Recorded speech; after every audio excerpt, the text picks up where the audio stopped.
The Joe Rogan Experience. Many things were successful, so even if I was a little bit had a flu, many things. You had a flu before that fight?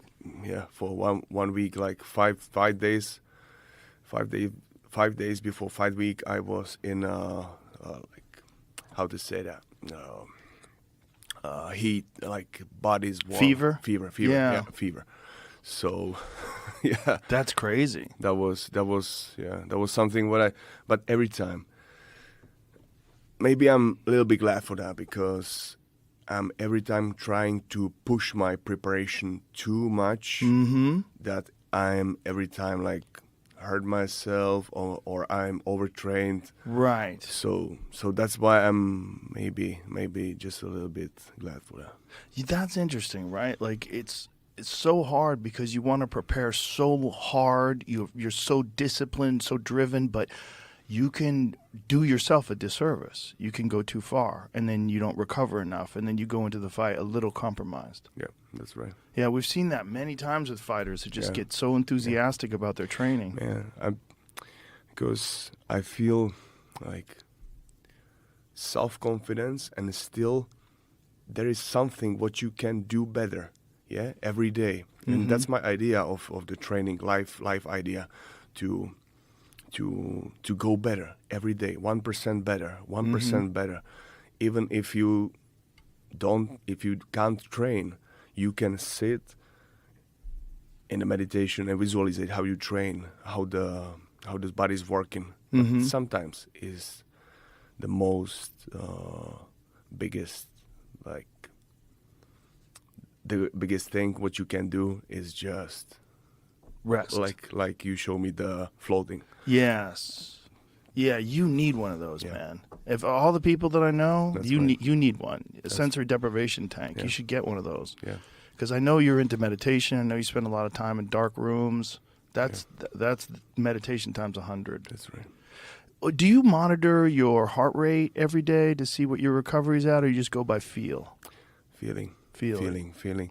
I did that in high altitude training in all the November in Mexico City, where is 2,300, 200 meters. 7,700 feet above sea level, I believe. Yes, and there I monitor everything, like take up blood exams before, in, and after these 4 weeks camp there, and man, amazing how. Well, your endurance was incredible in that fight, because that was such a high and still paced fight.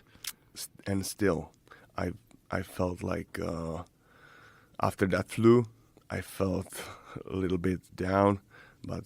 Well, that's pretty amazing then. You must have been in insane shape before the flu. Yeah, it's that fine line, that balance. Yeah. Yeah, so you went to Mexico City. Did you know a gym up there, or did you bring your camp up there? I was there in UFC Performance Institute there. Oh. There's a new one. Nice. Man, yeah. You have everything here in the Performance Institute, like regeneration, training, coaches with the pads. And so I was there especially for to work on the things what I took from the last fight with Pereira, to work on the hands up a little bit, just a little bit. A little bit. But we were talking about it in the broadcast. Your hands down sometimes has a benefit. There's a real advantage to it, because no one sees where those punches are coming from. Yeah. So for the people that don't know what I'm talking about. Not just punches. Yes. Movement, head movement. Head movement was excellent. Everything. Your head movement was excellent. And the feeling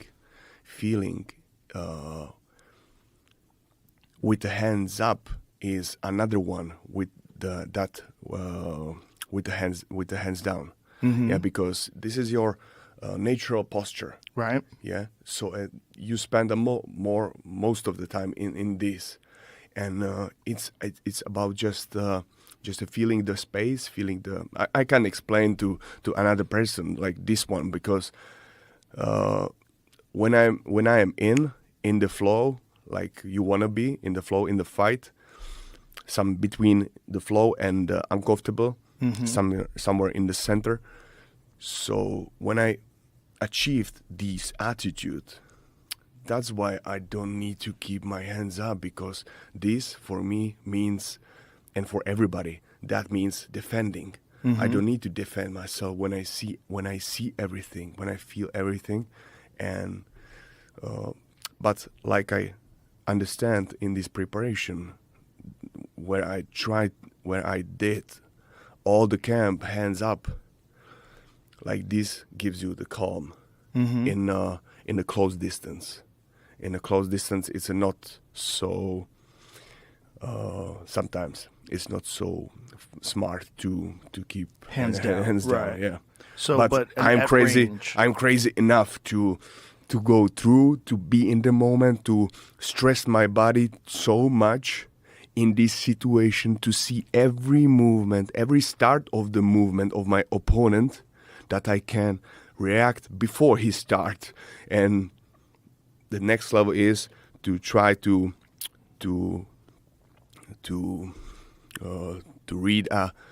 read the thinking of the opponent, what he wants to do before he do that. So there is a many levels of that. So, but sometimes I can't to explain that. Sometimes, like in the second fight with Pereira, I was a little bit punched in the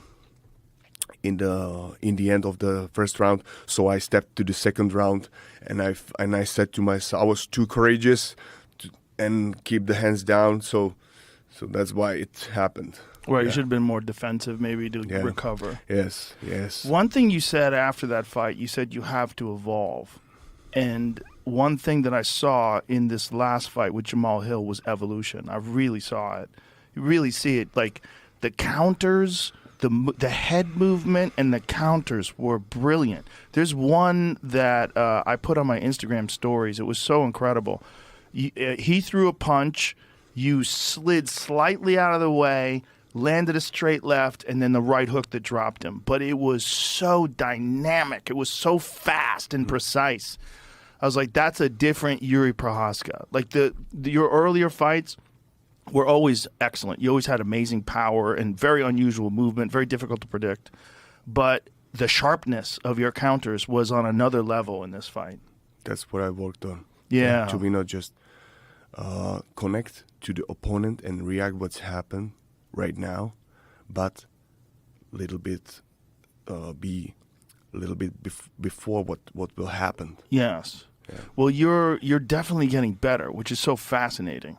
You know, so you had a very brilliant approach. You waited until you had reached a certain level before you entered the UFC. You could have been in the UFC years earlier. Yeah, that's right. But and I have to say thank you to my coaches for that, because we worked on my style. We are consulting, like communicate about that style, what to make a better, how to do that. That's why I'm keeping like my two coaches, what I began with like all the time with me, because I think that's the only thing you can go to be a master in something, to stay with some people, with some Tight circle. tight circle in some, and go deeper. You can go really deep. Yeah. So It's also, I value loyalty. Loyalty is very important. and this is it. Yeah. It means a lot, you know, and when people worked really hard to get you to a certain level.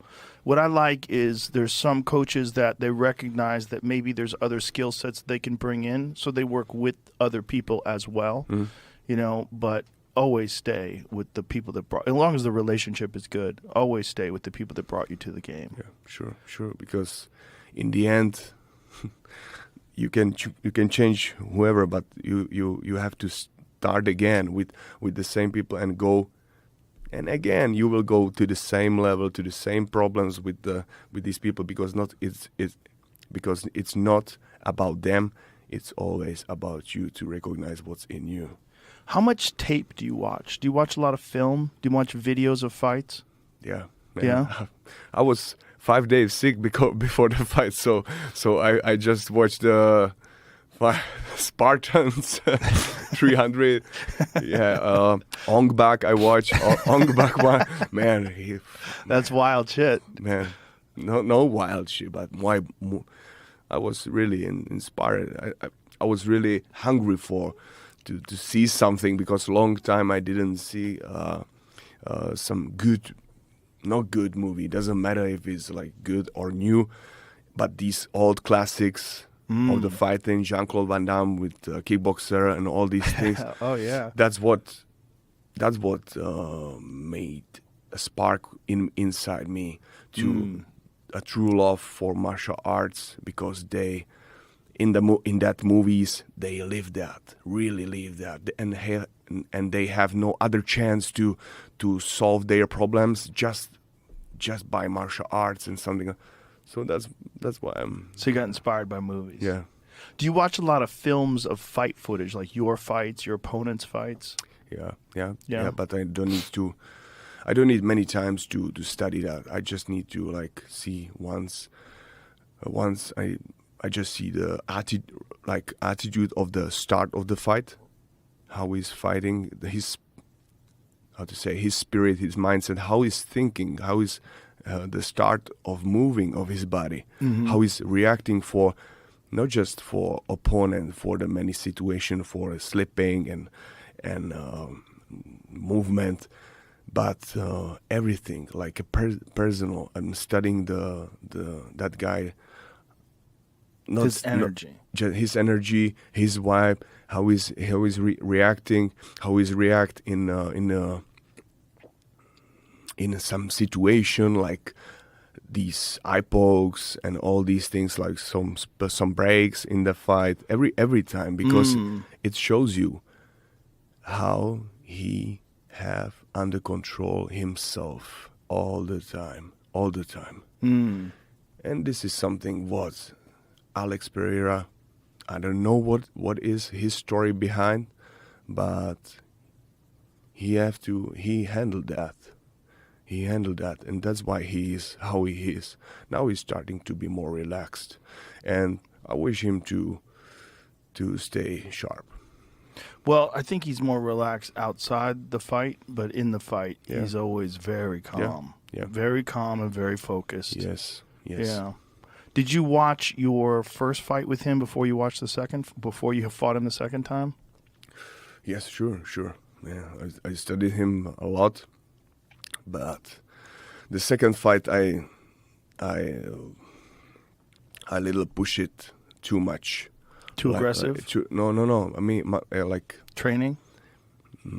After the fight, I was like, I want Alex Pereira. After, I'm ready for him. Right now, I'm ready too, but I'm open for whoever will UFC will give me like a next opponent to prove that I am. But I want a true challenge, like I want a true challenge from the, I think, top 5 guys. Yeah. Right.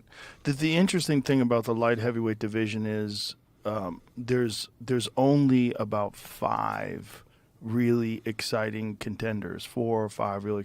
There's not a deep pool of fighters that would be, very interesting to see you fight. That's right, because there is like I said today, there's a few guys who really have the taste, have the drive to go to the top. I want to go to the top. I want to take it. I feel the energy of the crown, and I can take it. So, and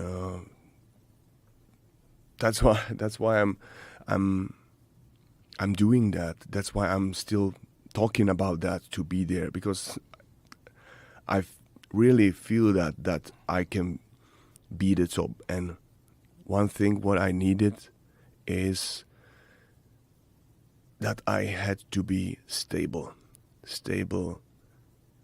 to not just get to the top and back and out, but to go to the top and know how it is to be there. Know to keep the all these weights on the top. What there is. Yeah.